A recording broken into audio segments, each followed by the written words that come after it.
नमस्कार। माँ प्रज्ञा कॉलेज के ऑनलाइन प्लेटफॉर्म पर आप सभी का स्वागत है। आज हम बीए बीएड फोर्थ ईयर की क्लास पढ़ेंगे। बीए बीएड फोर्थ ईयर की क्लास पढ़ेंगे, जिसमें आज अपना जो टॉपिक है शाही नौसेना में विद्रोह। शाही नौसेना में विद्रोह।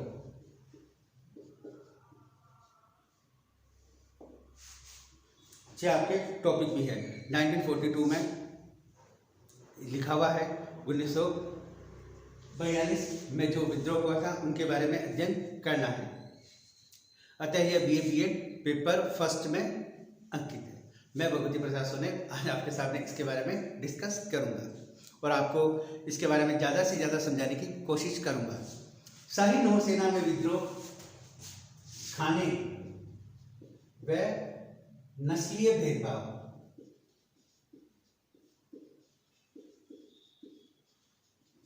को लेकर हुआ था। यानी जो शाही नौसेना नौसेना यानी जल में चलने वाली सेना, उनमें जो विद्रोह उन सैनिकों ने जो विद्रोह कर दिया था, उनका मुख्य जो कारण था खाने को लेकर और नस्लीय भेदभाव को लेकर यह विद्रोह हुआ था। इसमें ब्रिटिश सरकार ने जो इन सैनिकों को, जो नेवी के जो जल सैनिक थे, उनको अच्छा खाना परोसा नहीं जाता था। अतः इसको लेकर वह नस्लीय भेदभाव यानी उनसे ऊंच नीच की, काले गोरे की बात उनसे की जाती थी। तो इन दोनों बातों को लेकर शाही सैनिकों ने विद्रोह कर दिया और यह विद्रोह इतना व्यापक था कि आम लोग भी इसके समर्थन में आ गए थे।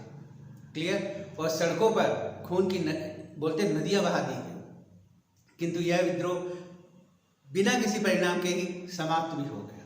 तो शाही नौसेना का जो विद्रोह है, भले ही भारत के जो लोग हैं इनके बारे में ज़्यादा नहीं जानते, किंतु यह एक विशेष प्रकार का विद्रोह था और खाने और नस्लीय भेदभाव को लेकर जो किया गया विद्रोह था, यह संभवतः है उसमें कई अर्थों पर इसने जो अपनी जो बातें हैं वो मनवाने की चेष्टा की थी, किंतु भारतीयों ने ही, जो भारत के जो बड़े बड़े नेता थे, उन्होंने ही इस आंदोलन का विरोध किया और बोले अगर ऐसी बात थी तो आप नौकरी छोड़ दो। आपको खाने में अगर प्रॉब्लम है, आपको नस्लीय भेदभाव आपके साथ हो रहा है, तो आप नौकरी छोड़ दो।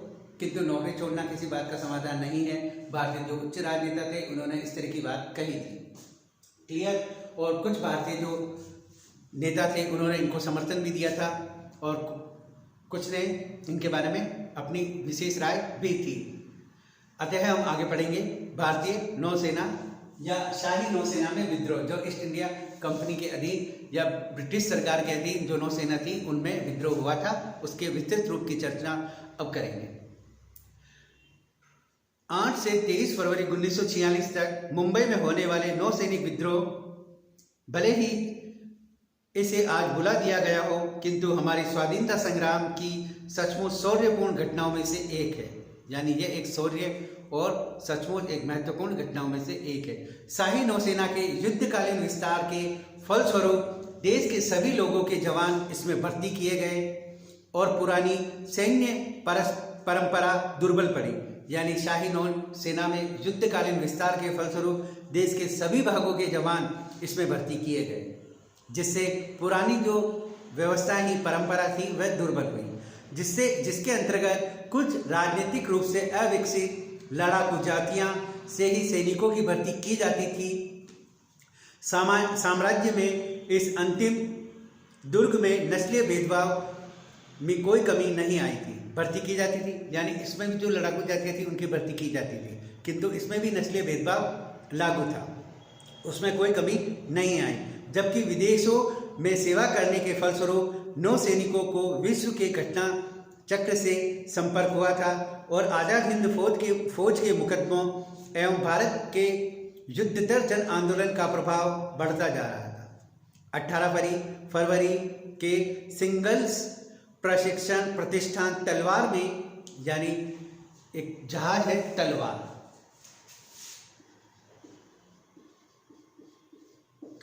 प्रतिष्ठान में तलवार, सिंगल प्रशिक्षण प्रतिष्ठान तलवार में नाविकों ने खराब खाने एवं नस्लीय अपमान के विरुद्ध भूख हड़ताल कर दी। अगले दिन केसल और फोर्ट बैराक बीरकों और मुंबई बंदरगाह के 22 जहाज़ों में यह बात फैल गई और विद्रोह के बड़े बड़े मस्तूलों पर तिरंगे, चांद और हाशिए, हथौड़े के निशान वाले झंडे फहराए गए। यानी जहाज होता है,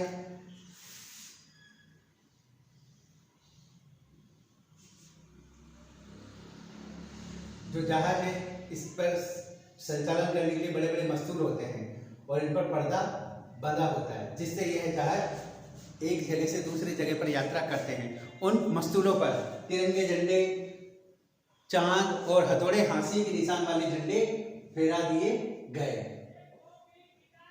क्लियर? और इन्होंने भूख हड़ताल प्रारंभ कर दी,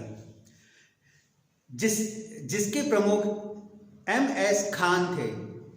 उनकी मांगों में बेहतर खाने तथा गोरे और भारतीय नाविकों के समान वेतन मिले, यानी इनकी जो प्रमुख मांगे थी वह अच्छा खाना मिले, भारतीयों और जो गोरे सैनिक थे उनको बराबर वेतन मिले, ऐसी प्रमुख बातें इन्होंने कही।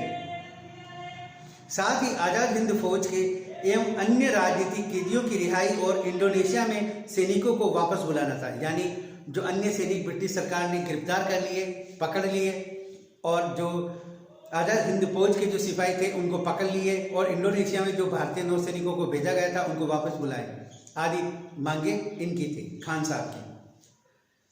लेकिन ये लोग शांतिपूर्ण हड़तालों और पूर्ण विद्रोह के बीच पशापेश में पड़े रहे, जो घातक सिद्ध हुआ।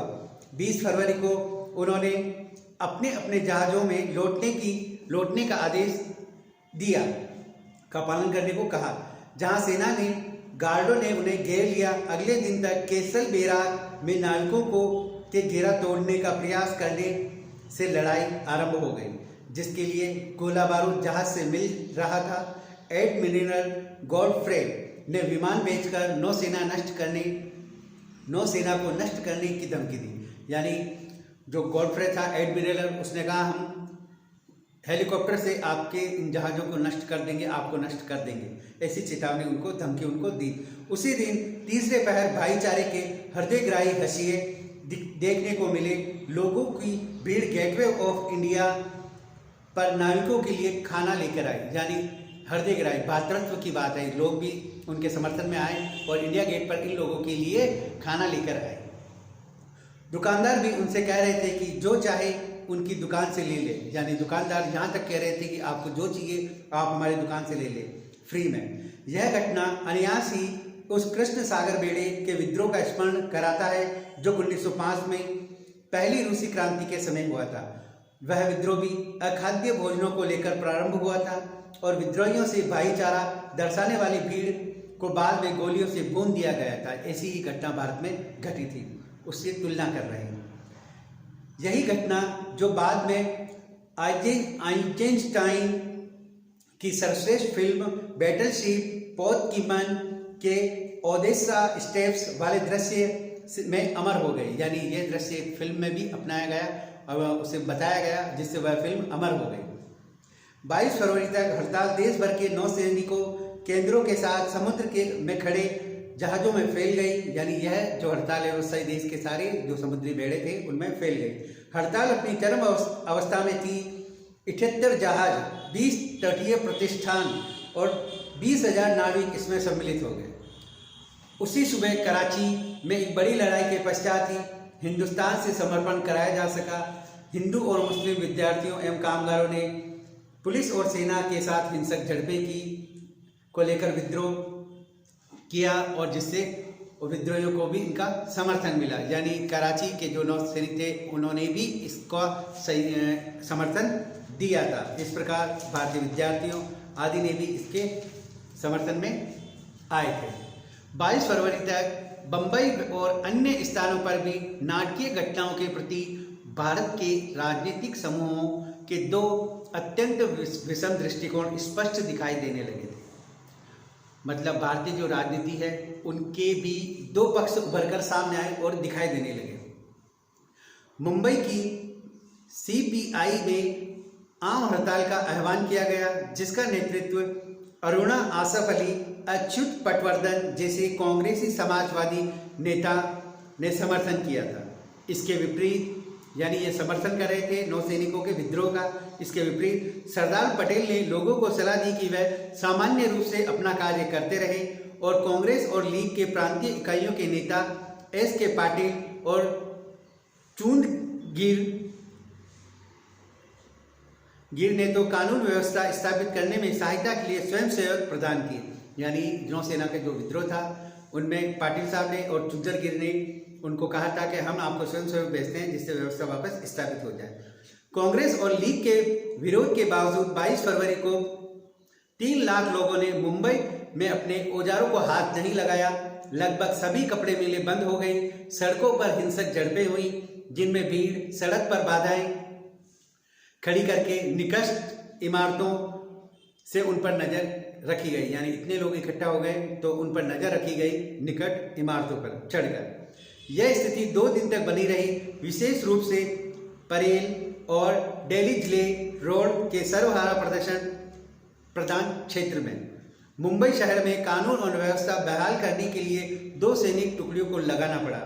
सरकारी आंकलन के अनुसार 228 नागरिक मारे गए, 1046 घायल हुए। इसके अतिरिक्त 3 पुलिस वाले मारे गए और 91 जख्मी हुए।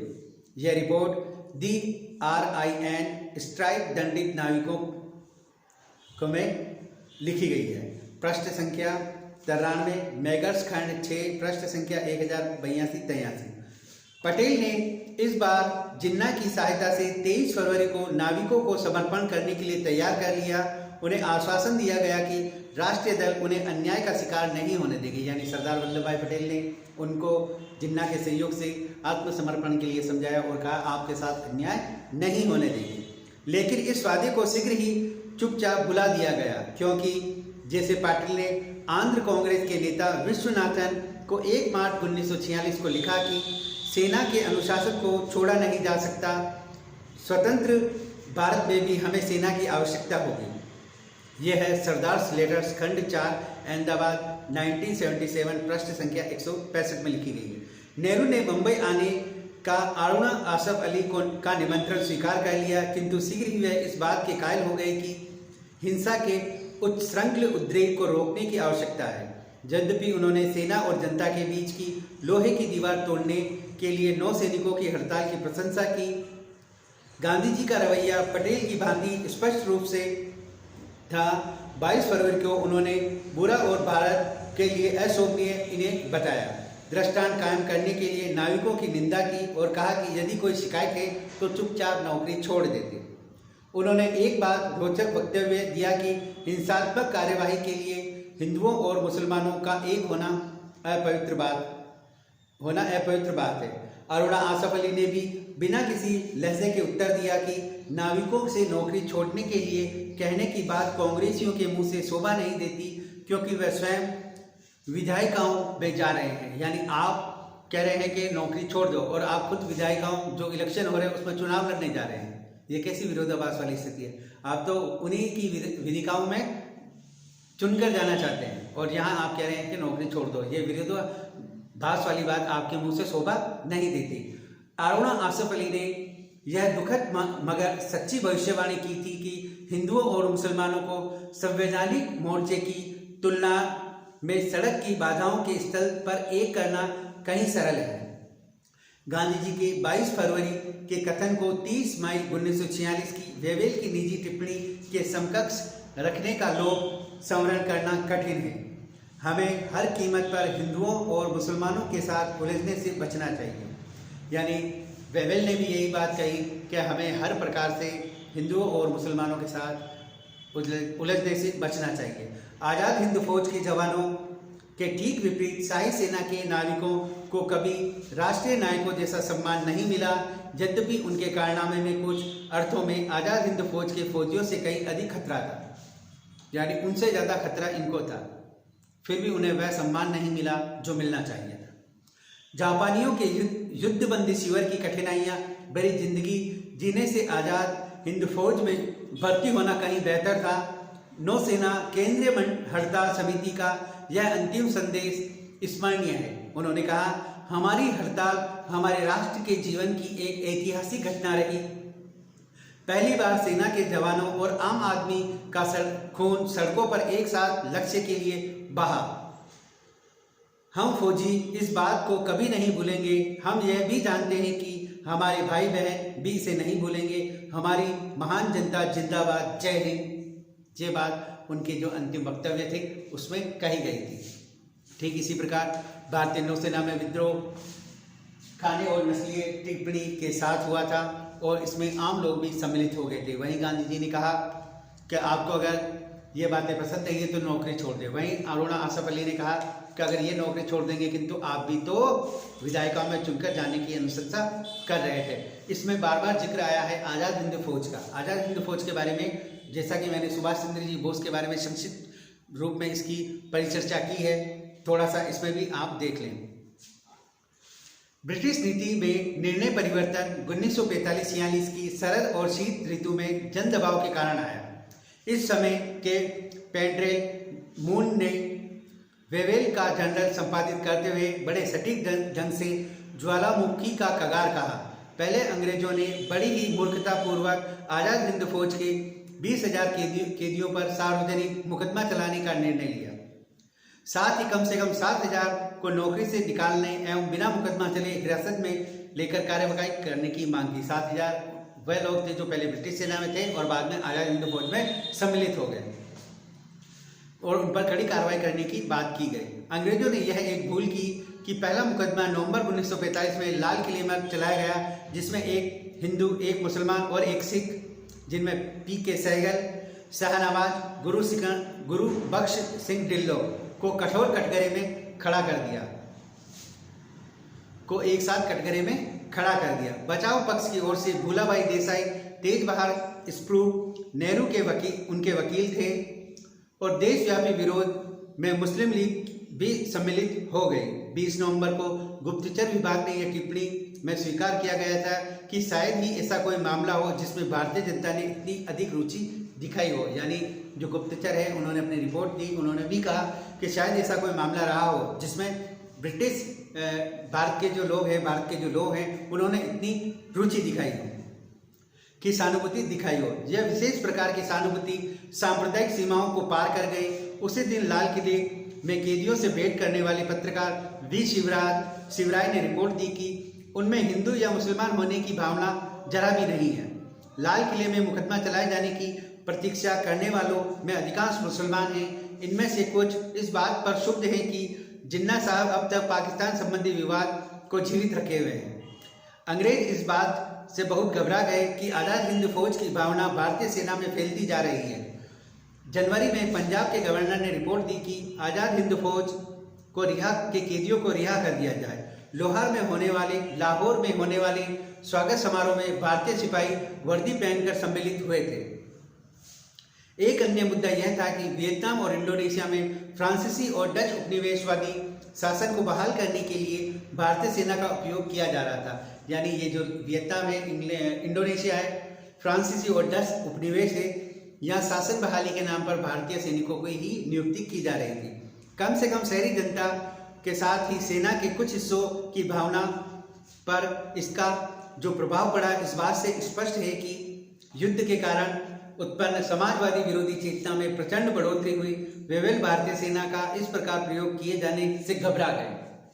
वेवेल भी इस बात को लेकर घबरा गए, जो भारतीय सैनिकों का उपयोग लिया जा रहा था, अन्य देशों में भेजे जा रहे थे, वो सोच रहे थे ये भी विरोध ना कर दे, घबरा रहे थे। 8 अक्टूबर 1945 में मित्र देशों को सेना के महासेनापति माउंटबेटन ने वेवेल की से बात को निरस्त कर दिया। इसी बीच युद्ध में उत्पन्न बेरोजगारी और बढ़ती हुई कीमतों की आम समस्याओं को खाद्यान्न के भारी संकट ने बढ़ा दिया। बंगाल और मुंबई में अधिकांश फसलें खराब हो गईं। मद्रास में तूफान आ गया और अतिरिक्त उपज वाले पंजाब में वसूली ठीक से नहीं हुई। 29 जनवरी 1946 को वेवेल के आकलन के अनुसार 30 लाख टन की कमी थी, यानी खाद्यान्न के 30 लाख टन की कमी थी। अमेरिका से खाद्यान्न आयात करने का निश्चित किया गया। राशन में दी जाने वाली भारी कटौती कर दी गई। फलस्वरूप इसका कैलोरी मान प्रति व्यक्ति 1200 रह गया। 1943 के युद्ध में लंदन में 2800 कैलोरी प्रति व्यक्ति मिलती थी, यानी आधे से भी कम कैलोरी व्यक्ति का जो है मान वो कर दिया गया। यानी जब पहले जहाँ 2800 कैलोरी प्रति व्यक्ति सही मानी जाती थी, अब वह 1200 कर दी, यानी आधे से भी कम कर दी। खाद्यान्नों की कमी हो गई, देश में अव्यवस्था फैल गई, बाढ़ आ गई, पंजाब में इसकी सही वसूली नहीं हो पाई, अतः अमेरिका से आयात करने का निश्चय किया गया। 1945 की शरद में अधिकारियों को भय था कि फिर कहीं कांग्रेस विद्रोह न कर दे। 1942 की पुनरावृत्ति इस बार बहुत खतरनाक थी, जिसमें संचार साधनों पर आक्रमण के साथ ही विस्तृत किसान विद्रोह, मजदूर आंदोलन, सेना का असंतोष, फौजी अनुभव रखने वाले आजाद हिंद फौज के सैनिक भी सम्मिलित हो सकते हैं। क्लियर। वेवेल ने कांग्रेसी नेताओं द्वारा, प्रांतीय नेताओं द्वारा उग्र भाषण दिए जाने की कठोर शिकायतें की। इन भाषणों ने 1942 के नायकों और शहीदों को गौरवान्वित किया गया था तथा सरकारी जातियों के लिए दिए गए कड़े दंड, आजाद हिंद फौज की तुरंत रिहाई की मांग की जाती थी।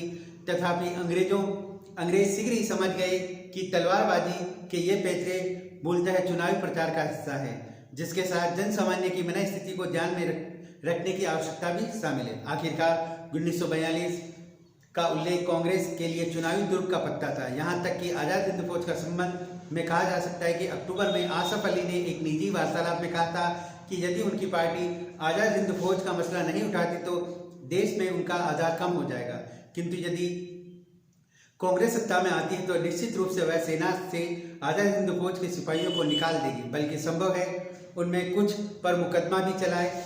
दूसरे संकेत था कम्युनिस्टों के द्वारा चलाया जाने वाला जबरदस्त अभियान।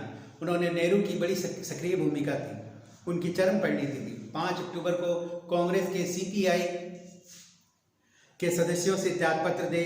दिसंबर में अखिल भारतीय कांग्रेस कमेटी में कम्युनिस्टों सदस्यों के निष्कासन में कम्युनिस्टों पर आक्रमण की घटनाएं हुई और नेहरू के भाषण से उत्तेजित एक कांग्रेसी भीड़ ने मुंबई में पार्टी के मुख्यालय पर आक्रमण किया।